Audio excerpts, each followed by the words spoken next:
Nohat bermimpi melihat dua biarawan Maronit berdiri di samping tempat tidurnya. Salah satu dari mereka meletakkan tangan di lehernya dan mulai melakukan operasi, sementara yang satu lagi menopangnya dengan bantal dan meringankan rasa sakitnya. Ketika terbangun dari mimpi itu, Nohat menemukan dua bekas luka operasi panjang di kedua sisi lehernya. Ia juga menyadari bahwa ia bisa menggerakkan tangan dan kakinya seperti biasa. Nohat El-Shami berasal dari Mezarib, Lebanon dan memiliki 12 anak. Pada malam 9 Januari 1993, Nohat tiba-tiba mengalami kelemahan parah, kaku dan tidak bisa menggerakkan kaki, tangan, serta mulut sebelah kiri. Ia segera dibawa ke Rumah Sakit Santo Marun di Gunung Lebanon untuk menjalani pemeriksaan. Di rumah sakit, Dr. Yosef Chami, seorang ahli jantung, langsung memeriksanya dan merujuknya ke ruang perawatan intensif. Di sana Nohat diperiksa oleh Dr. Antoni Nacakian dan Dr. Majid Chami.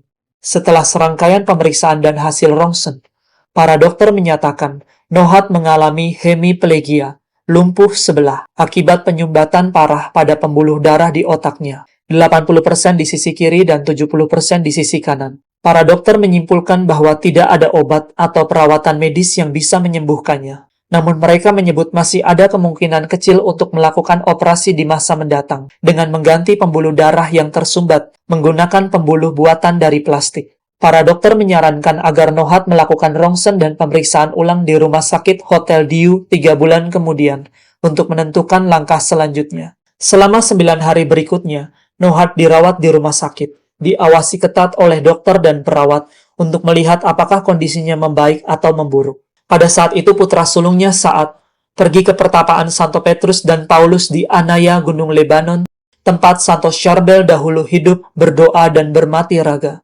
Di sana Sa'ad berdoa dengan sungguh-sungguh untuk meminta kesembuhan bagi ibunya. Saat membawa pulang minyak suci dan tanah dari makam Santo Charbel, putri Nohat mengoleskan minyak dan tanah tersebut ke tubuh ibunya di rumah sakit. Dan saat itu juga, Nohat mulai merasakan kesemutan di tangan dan kakinya. Setelah pulang dari rumah sakit, Nohat langsung dibaringkan di tempat tidur. Rasa sakitnya sangat hebat hingga ia tidak bisa bangun. Suaminya harus membantunya ke kamar mandi dan anak-anaknya memberi makan dan minum lewat sedotan. 3 hari lamanya ia hanya bisa berbaring dalam kesakitan. Saat tertidur di rumah, Nohat bermimpi sedang menaiki tangga menuju pertapaan Santo Petrus dan Paulus di Anaya. Di sana ia mengikuti misa bersama beberapa biarawan.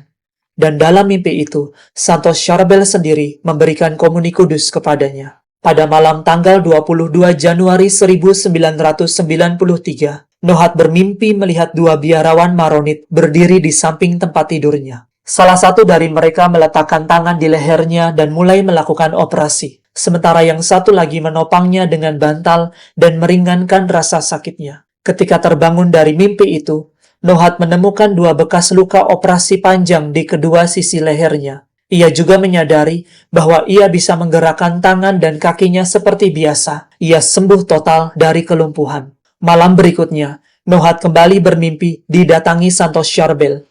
Santo Charbel berkata, "Aku yang melakukan operasinya agar orang-orang percaya dan kembali kepada iman mereka. Aku meminta engkau datang ke pertapaanku di Anaya setiap tanggal 22 setiap bulan dan mengikuti Ekaristi secara rutin sepanjang hidupmu." Sementara biarawan Maronit kedua yang hadir dalam mimpi itu dikenalnya sebagai Santo Marun. Santo Marun sendiri adalah seorang pertapa dan imam suci yang hidup pada akhir abad ke-4 dan awal abad ke-5 Masehi. Santo Marun sangat dihormati sebagai pendiri spiritual gereja Maronit, salah satu gereja Katolik Timur, yang bersatu dengan Roma. Hasil penyelidikan atas mukjizat penyembuhan Nohat El-Shami melalui perantaran Santo Charbel telah diteliti secara medis dan spiritual. Penjelasan para dokter terhadap bekas luka operasi di leher Nohat El-Shami, antara lain, para dokter yang menangani Nohat El-Shami termasuk Dr. Yosef Chami, menyatakan bahwa tidak ada prosedur medis atau operasi apapun yang dilakukan terhadap leher Nohat. Pemeriksaan menunjukkan bahwa luka-luka pada leher Nohat El-Shami memiliki ciri seperti hasil sayatan operasi bedah yang sangat rapi, tetapi tidak ada tanda-tanda infeksi atau reaksi tubuh terhadap sayatan, seperti yang biasanya terjadi dalam operasi normal. Dr. Antoni Nacakian, salah satu dokter yang dahulu memeriksanya, menyatakan bahwa luka tersebut sangat mirip dengan hasil operasi pembuluh darah leher seperti carotid surgery. tetapi tidak mungkin terjadi secara alami atau tanpa intervensi medis. Bahkan setelah lebih dari 30 tahun, luka-luka itu masih terlihat jelas dan tidak pernah hilang, seolah menjadi tanda permanen mukjizat. Sejak penampakan Santos Charbel kepada Nohat El-Shami pada 22 Januari 1993, ribuan orang dari Lebanon dan seluruh dunia datang ke Anaya setiap tanggal 22 setiap bulan untuk berdoa dan mengikuti Ekaristi. Nohat El-Shami dikenal sebagai saksi hidup mukjizat Santos Charbel dan sangat dihormati oleh banyak peziarah yang datang untuk melihat langsung bekas luka di lehernya dan mendengar kisah penyembuhannya. Sampai sekarang, bekas operasi kedua di sisi lehernya masih terlihat jelas, meski ia tidak pernah menjalani operasi secara medis.